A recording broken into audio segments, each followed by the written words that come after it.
Welcome to my channel. Bienvenue sur Inabine Insight.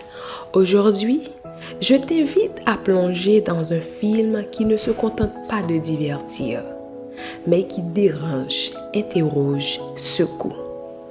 Un film qui met en lumière des réalités souvent tues, des douleurs que beaucoup portent en silence et des schémas toxiques qui s'installent sans bruit. Ce n'est pas un simple résumé que je te propose. C'est une exploration émotionnelle, un éclairage psychologique pour comprendre ce qui se joue derrière les dialogues, les regards, les non-dits. Parce qu'un film peut parfois révéler ce qu'on n'ose pas encore nommer. Et ici, on ne se contente pas de regarder, on analyse, on ressent, on transforme. Moi, c'est Inabine et sur Inabine Insight, on explore ces espaces invisibles entre l'ombre et la lumière pour mieux se comprendre, s'aimer et se retrouver.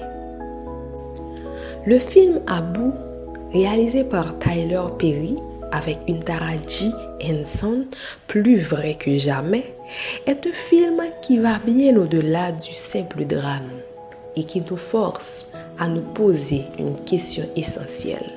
Jusqu'où une femme peut-elle tenir quand le monde autour d'elle s'écroule?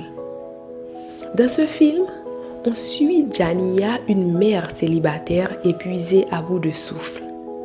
Entre un emploi mal payé, une fille gravement malade, les factures qui s'accumulent, une voiture en panne, et la menace d'être expulsée, tout s'effondre. Et puis un jour, elle craque. Elle entre dans une banque armée et prend des otages. Mais ce n'est pas un film d'action.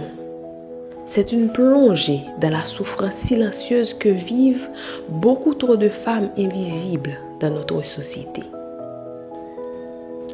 Alors, que cherche vraiment à nous dire le film? 1.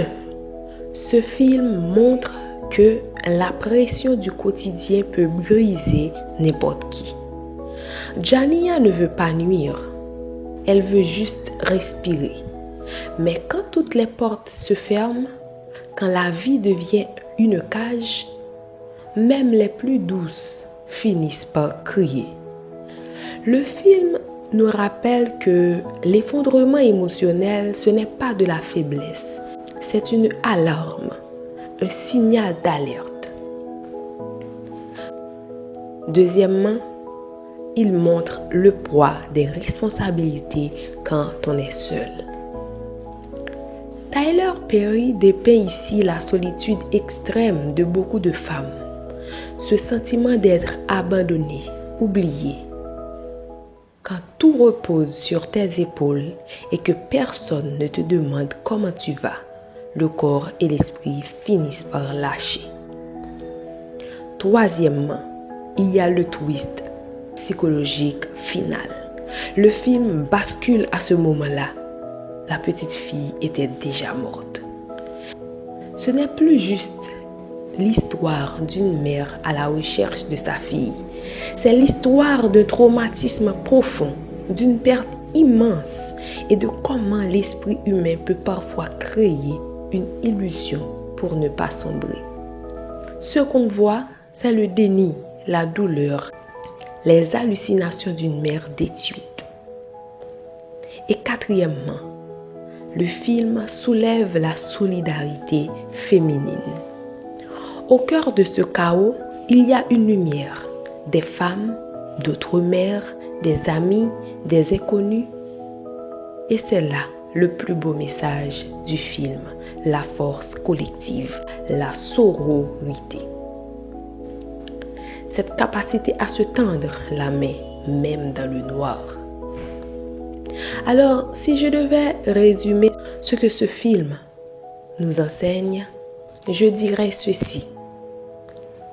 1. Parfois, ce n'est pas une tragédie spectaculaire qui nous détruit, mais l'accumulation silencieuse des petites douleurs. Deuxièmement, Dans une société sans compassion, n'importe qui peut perdre pied. Et troisièmement, même dans l'obscurité, il y a des mains tendues et parfois ça suffit pour ne pas sombrer. Abou, ce n'est pas juste un film, c'est un miroir, un cri, une invitation à voir celle qu'on ignore trop souvent, à comprendre au lieu de juger et surtout à ne pas attendre que quelqu'un touche le fond pour lui tendre la main. Si cette histoire t'a remué, partage-la autour de toi. Abonne-toi à Inabin Insight, car ici, on ne regarde pas les histoires de loin, on les ressent, on les questionne et on en tire de la force. Dis-moi en commentaire ce que ce film t'a fait ressentir, ou si toi aussi, tu as déjà vécu ce genre de pression invisible. À tout de suite sur Inabin Insight.